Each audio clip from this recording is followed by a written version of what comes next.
태아가 출생하면서 울음을 터뜨리는 것은 과학적으로 호흡과 관련이 있다고 합니다. 엄마 뱃속에 있는 태아는 탯줄을 통해서 산소를 공급받아요. 그러다 보니까는 가지고 있는 아기의 폐는 액체로 가득 차 있습니다.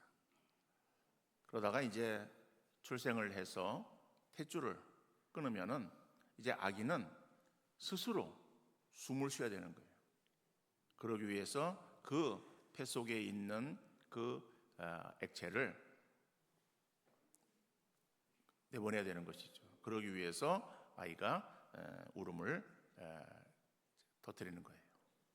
그러나 옛사람들은 출생하는 아기의 그 울음을 새로운 세계에 대한 두려움이라고 그렇게 말을 합니다. 물론 그것은 과학적으로 맞지 않지만은 그러나 삶의 경험에서 나온 말이라고 생각이 되어져요. 우리 사람들은 새로운 것에 대한, 새로운 세계, 새로운 환경에 대한 두려움을 가지고 있어요. 예를 들어서 여행을 간다라고 할 때에 가보지 않은 처음 나라, 새로운 그러한 그 나라에 여행을 가려고 할 때에 어떠한 여행사를 통한 패키지 여행, 그러면 단체 여행이죠. 그리고 거기에 가이더가 동반하는 그러한 여행이라고 한다면은 가이더가 모든 것들을 다 알아서 그리고 여행사가 모든 것들을 다 관리해서 처리해 줄 것이다 라고 하는 그러한 마음을 갖기 때문에 그러한 여행에 있어서는 그저 두려움보다는 어떤 설렘이 앞서게 되어집니다. 그런데 만약에 어떠한 나라에 가족끼리 자유여행을 한다고 생각해 보십시오. 그러니까 한 번도 가보지 않은, 그러니까 부모도 그렇고 자녀도 그렇고 한 번도 가보지 않은 그러한 새로운 그러한 나라예요. 미지의 그러한 세계를 이제 가서 여행을 한다고 할 때에 나이 든 부모 입장에서는 굉장히 두려움을 갖는 거예요. 물론 아이들이 다 알아서 준비하겠다라고 하지만은 그래도 그들도 처음 가는 그러한 곳이고 부모도 처음 가는 곳이고 그러면은 그저 두려움 가운데에 망설이게 되어지는 거예요. 그런데 그러한 마음을 갖다가 이제 함께 여행을 떠나는 거예요. 마지못해서 떠나는 그냥 여행이지만은 막상 가보니까는 너무 좋은 거예요. 야, 이러한 세계도 있구나. 이러한 곳도 있구나. 라고 하는 그런 이제 마음속에서 또 시간들을 즐기다가 그리고 다음에 또 한번 오자. 라고 하는 그렇게 이제 자녀들에게 또 이렇게 독촉하는 그러한 경우도 있을 수 있는 것이죠. 그래요. 좋은 곳이든 그렇지 않은 곳이든 우리가 처음이라고 하는 곳 경험하지 않은 그러한 것에 대한 두려움을 사람들은 다 가지고 있습니다. 오늘 본문에서 보면은 오늘 본문 13절에 소망 없는 다른 이들과 같이 슬퍼하지 말라라고 말하고 있어요. 그러니까는 지금 이 바울이 데살로니가 교회에 편지하면서 데살로니가 성도들이 어떠한 상태에 지금 놓여 있는가 하면은 그들이 역시 슬퍼하고 있다라고 하는 것을 말하고 있죠. 그러면서 슬퍼하고 있는 그들에게 18절에서는 이러한 말로 서로 위로하라고 또 권면하고 있는 그러한 내용의 말씀을 우리가 보게 되어집니다. 물론 오늘 본문의 말씀은 육신의 죽음에 대한 그러한 것을 말하고 있는 거예요.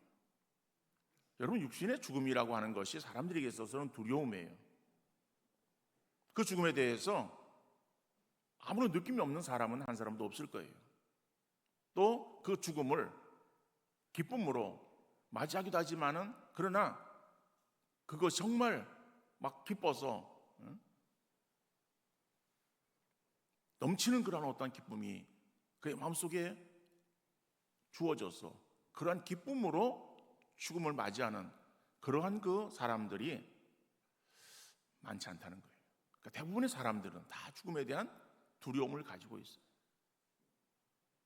자, 어떻든 간에 오늘 본문에서 보면은 슬퍼하고 있는 그러한 데살로니가 교회 성도들에게 있어서 바울이 이 여러 말로 위로하라라고 하는 그러한 위로의 말씀을 주고 있는데 그러면은 어떠한 그러한 그 상황들이 펼쳐지기에 위로하라고, 그리고 위로를 받으라고 권면하고 있는가? 오늘 본문의 말씀을 통해서 우리가 같이 살펴보며 주실 은혜를 함께 나누는 귀한 시간 될 수 있기를 바랍니다. 자, 먼저 우리가 본문을 살피면서 그들이 왜 슬퍼했는가라고 하는 그런 이유를 우리가 먼저 살펴보기를 원합니다. 자, 그들이 지금 슬퍼하는 이유가 무엇인가? 오늘 본문 13절 말씀 보니까는 형제들아, 자는 자들에 관하여는 너희가 알지 못함을 우리가 원하지 아니하노니 이는 소망 없는 다른 이와 같이 슬퍼하지 않게 하려 함이라 라고 말하고 있어요. 그러니까는 지금 데살로니가 교회 성도들이 슬퍼하고 있다라고 하는 거예요. 근데 이 슬퍼한다라고 하는 이것은 단순히 소망을 잃고 절망에 빠져 있는 그러한 그 모습은 아니에요. 그렇다면은 그 데살로니가 교회 성도들의 그 당시에 그 슬퍼하는 상황이 어떠한 상황인가라고 하는 배경적인 그러한 내용을 먼저 우리가 이해하는 것이 필요하겠죠. 여러분, 이 데살로니가 교회 성도들이 신앙생활을 행하고 있었던 바로 그때는 교회 역사로 볼 때의 초대교회예요. 그러니까 초대교회 그러면은 예수님께서 부활 승천하시고 그리고 제자들에 의해서 이제 그 주의 말씀을 따라서 복음을 전하고 그리고 교회가 세워지고 세워진 그러한 그 교회들이 점점 확장되어져 가는 그러한 그 상황을 말하고 있는 거예요. 그런데 그 당시에 그 기독교는 들여놓고 신앙생활을 할 수 있는 그러한 상황이 아니었잖아요. 유대인들의 박해가 있었고 로마 군인의 또 핍박이 있었어요. 그러면서도 그 당시에는 로마의 압제하에 있었어요. 로마의 압제하에 있었던 유대인들, 이스라엘 백성들에게 있어서의 삶은 우리 기성세대들의 어렸을 때 살았던 그러한 그 삶의 환경보다 더 어렵다라고 말할 수 있을 거예요. 여러분, 일제강점기를 우리가 생각할 때에 어땠습니까? 그 이후에 그러한 그 사람들이 대부분인데 우리는 어떠한 역사적인 그러한 사실들을 통해서 그 당시의 상황을 이해하기도 해요. 그러니까는 그 당시의 삶의 환경은 굉장히 힘들었어요. 로마 압제하에 있었던 이스라엘 백성들의 삶의 환경도 그랬을 것이다라고 하는 것이죠. 그러니까 어떤 경제적이고 여러 가지 어떤 사회적인 그러한 어려움이 그들에게 있었던 그 상황 속에서 신앙생활을 행한다라고 하는 것은 가중되어지는 그런 어려움이 더해지는 거예요. 다시 말하면 신앙생활이 그저 편안하게 할 수 있는 것이 아니라 숨어서 신앙생활을 행해야 되는 그러한 상황입니다. 로마 군인들의 눈치를 봐야 되고 유대인들의 핍박을 견뎌내면서 신앙생활을 행하는 거예요. 그런데 그러한 핍박이 주어짐에도 불구하고 교회는 확장되어지고 복음은 계속해서 전파되었던 거예요. 여러분, 기독교는 고난 가운데 무너지는 것이 아니라 고난 가운데 더욱더 확장되어지는 특성을 가지고 있어요. 그러한 그 어려움 가운데에 정말 그들이 심지어는 생명을 내어놓고 신앙생활을 행하는 그런 어려움이 있었지만은 그러나 그 어려움 가운데에서 그들의 신앙의 모습은 놀라웠다라고 하는 거예요. 우리가 데살로니가 전서를 지금 살피고 있는데 데살로니가 교회가 어떠한 교회였습니까? 1장에서부터 그들의 믿음에 대해서 바울은 칭찬하고 있었어요. 그들의 믿음, 사랑, 소망에 대해서는 정말 더 이상 언급할 필요가 없을 정도로 너희들이 신앙생활을 잘하고 있다라고 그렇게 칭찬이 정말 자자했던 그러한 교회예요. 그리고 그 믿음의 소문이 각처에 퍼진 거로 우리는 더 할 말이 없다라고 말할 정도로 그러한 그 믿음의 교회가 데살로니가 교회인데 그러한 신앙의 그러한 그 모습을 사도행전 2장 3장에 보면 예루살렘 교회에서 구체적으로 언급하고 있는 것을 보게 되어집니다. 그러니까는 그 당시에 그러한 그 예루살렘 교회 모여서 예배하고 말씀을 나누면서 기도하고 또 교제하는 그러한 그 삶을 살았어요. 그런데 그 교제할 때에 그들은 저녁에 모이면서 식탁 교제가 이루어졌습니다. 식탁 교제에 음식이 필요했어요. 음식을 한 사람이 준비하는 것이 아니라 각자 자기들의 음식들을 가지고 오는 거예요. 그래서 여유 있는 사람들은 많이 가지고 오고, 그렇지 못한 사람들은 적게 가지고 오고, 아니면은 못 가지고 오고, 그래도 가지고 온 그런 것들을 함께 공유하고 나누는 거예요. 서로 기쁨으로 나누면서 함께 즐거운 교제를 이루었던, 그러니까 자기의 것을 제 것이라고 그렇게 주장하지 아니했던, 정말 하나님 사랑과 이웃 사랑이 충만했던 그러한 그 교회의 모습이잖아요. 심지어는 바나바가 어떠한 일을 행했습니까? 자기의 전 재산을 다 팔아가지고 교회에다가 바치는 거예요. 그리고 사도들 앞에 바치고 그것을 가난한 자들에게 나누어 주도록 행한 거예요. 여러분, 초대교회의 신앙의 이러한 그 아름다운 모습들, 특별히 데살로니가 교회도 구체적인 그러한 그 신앙의 어떠한 내용들을 언급하지 않는다 할지라도, 그러나 정말 믿음의 온전한 모습을 이루었던 교회예요. 그런데 왜 그들이 슬퍼하고 있는가라고 하는 것이죠. 여러분, 그들에게 있어서 가지고 있었던 그러한 그 신앙은 아주 임박한 예수님에 대한 재림신앙이었습니다. 물론 예수님께서 제자들에게 있어서 마지막 고별 설교를 하시면서 뭐라고 말씀하십니까? 내가 아버지께로 갔다가 다시 온다라고 약속을 하셨어요. 요한복음 14장 3절 말씀 보면은, 가서 너희를 위하여 거처를 예비하면 내가 다시 와서 너희를 내게로 영접하여 나 있는 곳에 너희도 있게 하리라. 여러분, 14장의 말씀은 고별 설교예요. 고별 설교의 시작입니다. 그러니까는 14장 1절에 어떻게 시작하고 있습니까? 너희는 마음에 근심하지 말라, 하나님을 믿으니 또 나를 믿으라고 말씀하고 있어요. 그러니까는 근심하고 있는 그들이에요. 왜 근심합니까? 예수님께서 지금 이제 십자가를 치실 것을 말씀하시는 거예요. 내가 이 밤이 지나고 나면은 십자가를 칠 것이다라고 하는 것을 알고 있던 지자들, 그들의 마음 가운데는 그 예수님이 떠난다라고 하는, 자기가 헤어진다라고 하는 그 생각 속에 깊은 실망과 절망에 빠져 있었죠. 그들에게 예수님께 하신 말씀이, 내가 가서 너희를 위하여 거처를, 처소를 예비하면 다시 와서 너희를 나 있는 곳으로 영접할 것이다. 그러니까는 내가 다시 올 것이기 때문에 너희는 기다리라 라고 하는 약속의 말씀을 주신 거예요. 자, 그런데 그러한 그 다시 오시마라고 하는 그러한 그 약속의 말씀을 그들이 받았는데, 그 말씀을 그들이 어떻게 이해를 했는가 하면은, 주님이 곧 오신다라고 하는 그러한 그 어떤 임박한 주의 재림의 그러한 그 마음을 가지고 그것이 하는 자기들의 신앙이 되었던 거예요. 이게 초대교회의 그러한 성도들의 신앙의 모습이었습니다. 여러분, 우리가 무엇을 기다린다고 할 때에 내가 지금 굉장히 어려움 가운데 있으면은 기다리는 그것이 속히 이루어지기를 원하는 것이 인간의 마음이에요. 조금 늦게 되어지면은 굉장히 조급함을 갖는 거예요. 지금 이 초대교회 성도들이 마음들이 그랬던 거예요. 지금 주어지는 여러 가지의 그런 그 상황들이 어렵다고 말씀드렸지 않습니까? 그런 어려움들이 있어요. 늘 어려움 가운데 지금 처해 있기 때문에, 그래서 예수님이 오시면은 그럼 우리를 모든 것을 다 이제 새롭게 변화시켜 주시고 구원하시고 우리에게 새로운 어떠한 나라가 이루어지고 또 칭찬과 상급이 주어질 것이다라고 하는 그러한 그 희망을 가지고 있는데, 그 희망이 자기들에게 금방 이루어질 것으로 그렇게 속단하고 있었던 거예요. 그런데 그렇게 그런 마음을 가지고서 열심히 신앙생활을 행하고 있었는데, 기다리던 주님은 오시지 아니하시고 사람들은 자꾸 이렇게 상을 떠나는 거예요.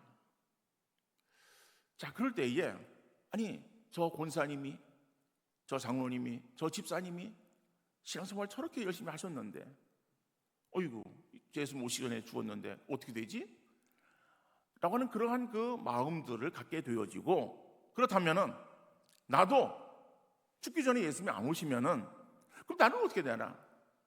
라고 하는 그러한 그 마음들을 갖게 되어진 거예요. 자, 그래서 이러한 그 마음들로 인해서 불안한 마음을 가지고 있는 거예요. 그러니까 그 소식을 들은 바울이 편지를 보내는 거예요. 그러면서 슬퍼하지 말라고 권면하면서 이런 말로 서로 위로하라.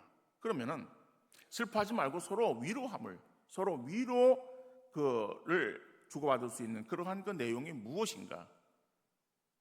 오늘 본문, 자, 본문에서 나오고 있는데, 그래서 주님이 다시 오실 때, 재림하실 그 주님의 이 땅 강림하실 때에 어떠한 상황이 벌어지게 될 것인가 라고 하는 것을 말씀하고 있어요. 오늘 본문 14절 15절 말씀 보면 우리가 예수께서 죽으셨다가 다시 살아나심을 믿을진대 이와 같이 예수 안에서 자는 자들도 하나님이 그와 함께 데리고 오시리라. 우리가 주의 말씀으로 너희에게 이것을 말하노니 주께서 강림하실 때까지 우리 살아남아 있는 자도 자는 자보다 결코 앞서지 못하리라. 여러분, 이 말씀이 무슨 말인가 하면은요, 물론 그 예수님의 재림의 상황은 그 다음에 16절, 17절까지 이어지는 그러한 그 말씀입니다만은, 자, 예수님께서 다시 오시마 약속하셨어요. 그러니까 재림, 다시 말하면은 성경 구약에서 보면은 초림에 대한 약속들이 가득 차 있습니다. 그 처음 오시겠다라고 하시는 약속의 그 말씀대로 예수님은 이 땅 위에 오셨어요. 그리고 우리의 죄를 담당하셔서 십자가에서 피 흘려 죽으셨어요.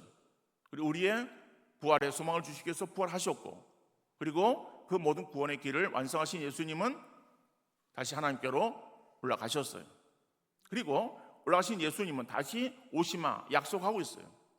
그러니까 초림의 예수님이 약속이 이루어진 것처럼 재림의 예수님에 대한 약속도 이루어질 줄 믿으시기를 바랍니다.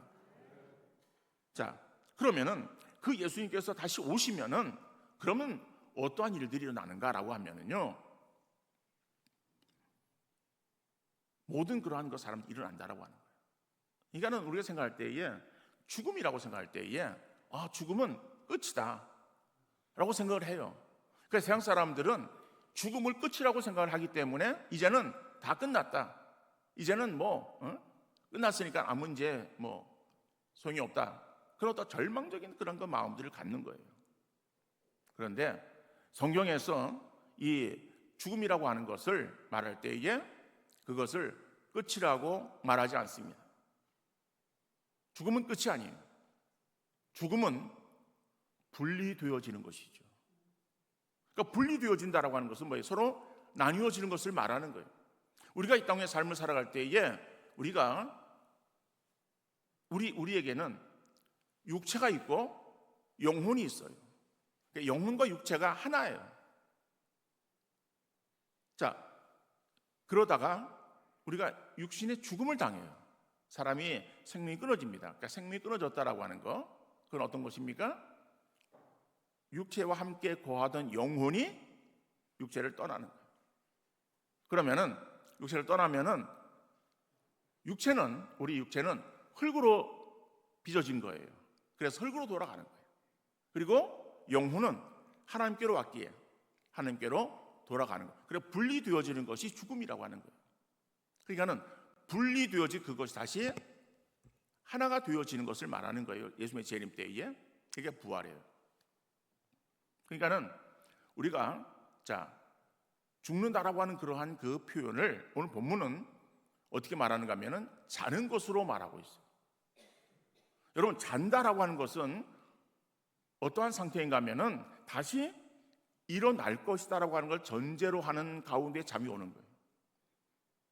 여러분, 걱정이 많아가지고 그래서 내일에 대한 어떤 걱정 이러면은요, 혹시 막 두려움 그런 게 있으면은 잠이 안 오죠.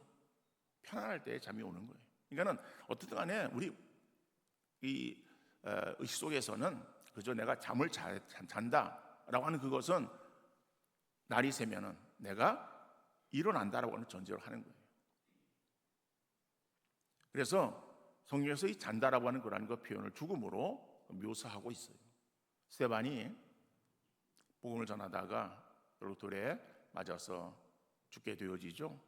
그 스데반의 그 죽음을 성경이 어떻게 말하고 있습니까? 사도행전 7장 6절 말씀 보니까는 무릎을 꿇고 크게 불러 이르되 주여 이 죄를 그들에게 돌리지 마옵소서 이 말을 하고 자니라. 그러니까 스데반의 죽음을 성경은 잔다라고 그렇게 표현하고 있어요. 자, 그러면은 어떤 게 자는 것이 우리 어떤 육신의 죽음이다. 그러니까는 그 죽음으로 인해서 너희가 슬퍼하지 말라라고 하는 거예요. 왜 슬퍼하지 않아도 되는가 하면은 우리가 죽으면은 영혼과 육체가 분리되어져서 육체는 흙으로 돌아가고 영혼은 하나님께로 돌아가는 거예요. 그런데 주님이 재림하면은 먼저 죽었던 그러한 영혼들이 다 일어난다라고 말하고 있어요. 그 죽었던 자들은 아담 이후로 이 땅 위에 존재했던 모든 사람들을 말하는 거예요. 믿음의 사람이건 믿음이 없는 사람이건 모든 사람들을 말하는 거예요. 여러분, 그들이 어떠한 형체를 가지고 일어난다는 거예요. 여러분, 우리가 신앙은 과학적으로 증명할 수 없는 것입니다. 신앙은 과학 위에 있는 거예요. 그래서 우리가 낮은 단계의 과학을 가지고 신앙을 증명하려고 그러고 이해하려고 그럴 때에 이해가 되지 못하는 거예요. 역시 마찬가지로 우리의 육신적인 그러한 어떠한 판단과 이해로 신앙의 세계를 우리가 헤아린다라고 하는 그것도 불가능한 일이에요. 그래서 우리에게는 믿음이 필요하고 성경이 하나님의 말씀이라고 하는 그러한 그 분명한 믿음을 가지고 성경을 진리이기 때문에 성경대로 믿는 그러한 믿음으로 우리가 하나님을 알아가는 것이고 하늘나라를 알아가는 것이고 신앙세계를 알아가는 것 아니겠습니까? 그러니까 이 예수님께서 재림하실 때에 나타나는 그러한 그 상황도 역시 마찬가지예요. 모든 자들이 일어난다는 거예요. 아니, 지금 우리가 살고 있는 지구도 현재 사람들로 인해서 10,000원인데 아니 그 사람이 다 일어나면 어떻게 되겠습니까? 라고 우리는 그렇게 생각할 수 있어요. 물론 우리가 지금 지구에 발을 디디고 살아가기 때문에 그런 생각을 우리가 할 수밖에 없어요. 그러나 하나님의 역사하심은 우리의 모든 생각을 뛰어넘어 역사하시는 분이신 줄 믿으시기를 바랍니다.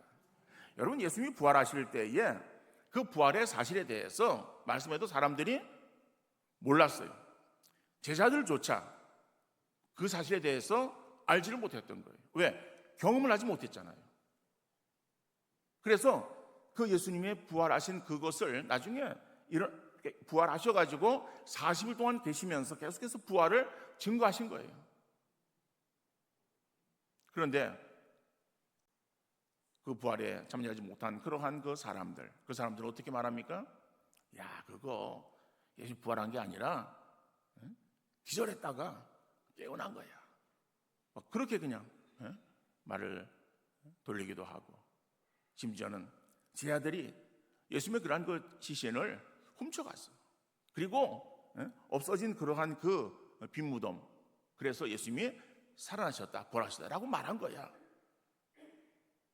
이게 사람들의 할 수 있는 그러한 그 생각이죠. 그러나 예수님은 부활하셨고, 부활하신 그것을 제자들에게 있어서 그리고 믿는 자들에게 나타내 보이셨고, 부활을 증거하신 예수님은 하늘에 승천하셨습니다. 자, 그러니까 부활의 사실, 처음 일어난 그런 그 사건, 부활의 사실도 사람들에게 있어서 믿지 못하는 거예요. 그러니까 사람의 생각으로는 이해할 수 없는 일이에요. 다시 말하면 예수께서 재림하실 때에 모든 사람들이 다 일어난다라고 하는 그런 것도 우리가 어떻게 그런 일이라고 하는 그런 그 말로 의아해할 수밖에 없을 거예요. 한 번도 경험하지 않았기 때문에. 그러나 성경은 분명 우리에게 말씀하십니다. 죽은 자들이 먼저 일어나는데 일어나는 그 몸이 어떠한 육체인가 하면은 우리가 지금 입고 있는 그러한 그 육체는 아니다라고 하는, 우리가 입고 있는 육체는 어떠한 형태입니까? 뭐 형태라기보다도 어떠한 성질입니까? 그것은 썩어지고 낡아지는 거예요. 변하는 거예요. 우리가 나이가 들면 변하지 않습니까? 점점 쇠하여지는 거예요. 약해지는 거예요. 그리고 그 모습이 낡아지는 거예요. 그런데 부활할 예수님을 볼 때에 그 모습은, 그것은 변하지 않는 그러한 그 형체의 어떠한 그 육체로 바뀌어지는 것을 말하는 것이죠. 그러면 죽었다가 다시 우리가 부활한다고 할 때에 일어난 그러한 그 모든 육체가 그러한 형체로 바뀌어지는 거예요. 여러분, 예수님께서 부활하신 예수님께서 제 아들이 있는 곳에 두려워서 모여있는, 숨어있는 그러한 곳에 예수님이 그냥 오시기도 하셨고, 그리고 떡을 잡수기도 하셨고, 그리고 내가 먼저 갈릴리로 가리라 말씀하시면서 먼저 갈릴리로 거기서 쭉, 그러니까 인간적인 표현으로는 그냥 사라지신 그러한 그 일들이 예수님에게 있었던 거예요. 근데 그 예수님이 영으로만 오신 것입니까? 아니에요. 육체를 가지고 오셨어요. 그래서 예수님께서 부활하셔서 입은 그 육체를 우리는 부활체라고 말할 수밖에 없어요. 그리고 부활체의 어떠한 성질이, 어떠한 형태, 그건 우리가 말할 수 없는 거예요. 왜? 경험하지 않았기 때문에. 그러나 성경에 나오고 있는 예수님의 그러한 그 모습들을 볼 때에 그것은 우리가 입고 있는 그러한 이 육체는 아니다라고 하는 거예요. 변형되어진 그런 육체예요. 그리고 예수님께서 부활하신 그 모습, 그리고 마지막 승천하십니다. 승천하실 때에 그 육체가 올라가신 거예요. 그리고 다시 너희들 본대로 오리라라고 말씀하시는 거예요. 그러니까 우리가 그러한 그 부활체를 입고, 그러니까 다시 부활한다는 거예요. 부활한 그 모습은 부활의 첫 열매 되신 예수 그리스도의 부활체에 그러한 그 모습으로 우리가 다시 입게 되어지는 거예요. 그리고 영혼이 하나가 되어지는 거예요. 우리가 죽는 것이 아니에요. 변형되어진 부활체의 모습으로 영혼이 사는 거예요. 그리고 살아남아 있는 자들, 그 당시 예수 오실 때에 살아있는 자들도 그 몸이 변형되어서 부활체의 모습으로 변형되어 주와 함께 서게 되어지는데, 그 주 앞에 오른편 왼편으로 나뉘어지겠죠. 오른편에 믿는 그러한 사람들 데리고 주님께서 올라가시고, 왼편에 있는 사람들, 믿지 않는 그러한 그 사람들도 우리가 부활체를 입어요. 그러나 그것이 죽은 것이 아닌 영원한 존재로 거하게 되어지는 거예요. 그런데 사단과 함께 무저갱으로 던지게 된다. 지옥으로 던져지게 되어지는 거예요. 그래서 우리는 믿는 그러한 사람들은 주님과 함께 이제 새하늘과 새 땅에서 영원한 그러한 그 삶을 누리되 거기에서의 심판이 있어요. 그 심판은 천국과 지옥으로의 심판이 아니라 이미 구원받은 우리에게 있어서의 주어지는 것은 행한 대로의 갚으시는 행위의 그러한 심판이 주어지고, 잘한 사람에게 잘했다라고 하는 그러한 칭찬 주어지고 상급이 주어지게 되는 줄 믿으시기를 바랍니다. 자, 그러면 결론적으로 현재를 살아가고 있는 우리 성도들은 어떠한 신앙의 자세를 가져야 될 것인가라고 하는 거예요. 첫 번째로 종말론적인 신앙 자세를 가질 수 있기를 바랍니다. 종말론적인 신앙 자세라고 하는 것, 우리에게 종말이 있다라고 하는 것을 의식하는 자세로 삶을 살아가는 것을 말하는 거예요. 우리에게 종말이 있잖아요. 다시 말하면 예수 그리스도의 재림이 이 땅에 이루어집니다. 근데 그 재림의 때는 언제인지 몰라. 우리가 살아있을 때 오실 수도 있고 우리가 이 땅을 떠나고 나서 오실 수도 있어요. 자, 그러면은 재림의 때는 모른다 할지라도 재림은 임하고, 또 그러면은 우리의 육체의 육신의 마지막이 있어요. 이 세상을 떠나는 영과 육체가 분리되어지는 육신의 죽음의 순간이 우리에게 찾아오는 것이죠. 그러니까는 우리 개인적인 종말이든지 우주적인 종말이든지 종말이 우리에게 분명히 있다라고 하는 그러한 사실을 기억하고, 그 종말 때에 모든 것이 다 끝나는 것이 아니라 육체와 영혼이 분리되었다가 그 다음에 주님이 재림 때에 다시 우리가 부활한다라고 하는 사실이에요. 그러니까는 우리가 이제는 뭐 지나고 나면은 죽으면 끝이지라고 하는 그러한 그 세상 사람들이 생각하는 허망한 생각을 갖는 것이 아니라 우리에게는 끝이 아니다라고 하는, 마지막 종말은 있다. 그러나 그 종말의 때에 주님의 심판이 있다라고 하는 사실을 우리가 인식하면서, 그래서 그 마지막을 우리가 늘 향하여 달려가는 그러한 신앙의 삶이 되어질 수 있길 간절히 바랍니다.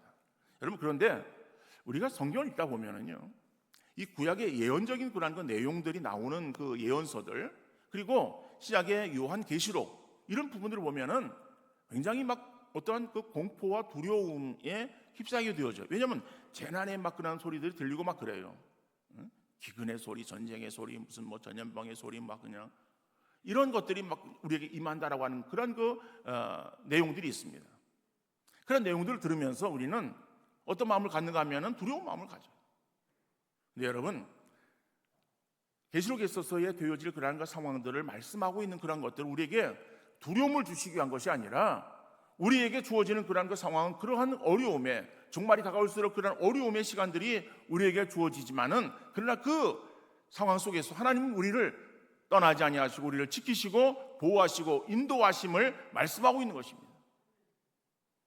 신명기 32장 10절 말씀 보면은 여호와께서 그를 황무지에서 짐승이 부르짖는 광야에서 만나시고 호위하시며 보호하시며 자기 눈동자같이 지키셨도다. 우리가 비록 살아가고 있는 그러한 그 삶의 환경이 힘들고 어려워서 소리쳐도 누구 도와줄 수 있는 그러한 상황이 없는 나 혼자의 몸부림치는 그러한 그 환경 속에서 우리가 구한다고 할지라도 하나님은 우리를 지키시고 보호하시고 만나시고 자기의 눈동자처럼 우리를 지켜 보호하시는 하나님이신 줄 믿으시기를 바랍니다. 그러니까 우리가 어떠한 상황이 주어지든 그건 관계없어요. 그러니까 상황을 바라보지 말고 하나님을 더욱더 의식하며 하나님을 더욱더 바라보는 믿음으로 살아가는 우리의 성도 되어질 수 있기를 바랍니다. 그러나 우리가 늘 종말을 우리가 기억하며 종말의 어떠한 상황을 우리가 바라보는 것이 아니라 종말의 때가 있다. 그러나 그 종말의 때에 내게 어떠한 상급이 주어질 것인가를 우리가 늘 기억하는 믿음의 자세가 필요한 거예요. 또 한 가지는 주어지는 시간 속에 최선을 다할 수 있기를 바랍니다. 여러분, 종말의 때는 우리가 알지 못해요. 주님의 때도 모르고 인생의 마지막 때도 몰라요. 그러나 종말이 우리에게 분명히 있는데, 그렇단다면은 종말의 불확실한 시간 속에서 우리가 사용할 수 있는 시간은 바로 지금, 오늘이라고 하는 시간 아니겠습니까? 내일이라고 하는 시간은 우리가 예측할 수 없어요. 하나님 우리는 내일을 주셔야 되지, 내일을 우리에게 허락하지 아니하시면 우리가 살아갈 수가 없어요. 여러분, 우리에게 주어지는 그 오늘 하루의 시간, 이것이 내게 주어지는 시간이다. 그렇단다면 주어지는 그 시간 속에 최선의 삶을 살아가는 그런 우리 믿음의 성도 되어질 수 있기를 간절히 바랍니다. 조금 미루고, 그렇죠? 내일 해야지라고 하는 그러한 그 아니란 마음은 사단이 우리를 유혹하는 마음이에요. 나이가 들어가면서 느끼는 것은 모든 것이 때가 있다는 것을 깨닫게 되어집니다. 그런데 그것을 경험적으로 느낄 때는 이미 때는 늦은 거예요. 다시 말하면은 나이가 들어서 이제는 뭐 그렇게 힘을 쓰고 싶어도 힘을 쓸 수 없고 일을 하고 싶어도 일을 할 수 없는 그때가 되어질 때에 그렇구나, 인생에 다 때가 있구나라고 하는 것을 그때의 경험으로 알게 되어진다는 거예요. 여러분, 그러나 그때가 되어지면 다시 시간을 돌이킬 수 없어요. 그렇기 때문에 여러분들, 성경은 세월을 아끼라고 말하고 있지 않습니까? 아니란 자세를 버리고 주어지는 시간 속에 최선의 삶을 다하는 성도 되어질 수 있기를 바랍니다. 물론 우리가 무슨 신앙생활만 다 열심히 해야 된다, 육신의 일은 다 집어치우고 신앙생활을 행하라, 그런 말은 아니에요. 우리에게 주어진 육신의 일도 여러분 주어진 시간 속에 최선을 다해서 열심히 하시는 우리 성도님들 되어질 수 있기를 바랍니다. 나태하고 게으름은 죄악이에요. 우리에게 주어진 육신의 일도 열심히 하고, 그리고 더욱더 중요하게 여겨야 될 것은 주의 일이 정말 하나님을 섬기는 그러한 그 믿음의 자세를 더 견고히 행하며 믿음 생활에 더욱더 힘쓰는 여러분들 되어질 수 있기를 간절히 바랍니다. 우리에게 종말이 있다라고 하는 사실을 우리가 분명히 인식하는 믿음을 가지고 이러한 믿음 속에서 마지막 때에 나타날 현상들이 무엇인가, 여기에만 우리가 지중해서 그것만 생각하는 것이 아니라, 그렇다면 정말 마지막 때에 내가 주 앞에 서게 되어질 것이고 주님의 심판 때에 어떠한 칭찬과 상급을 내가 받을 것인가, 이것 소망하면서 주어지는 시간 속에 해야 될 일들을 잘 감당하며 최선을 다하는 삶을 살아가는 지혜로운 성도 되어질 수 있기를 주님 이름으로 축원합니다.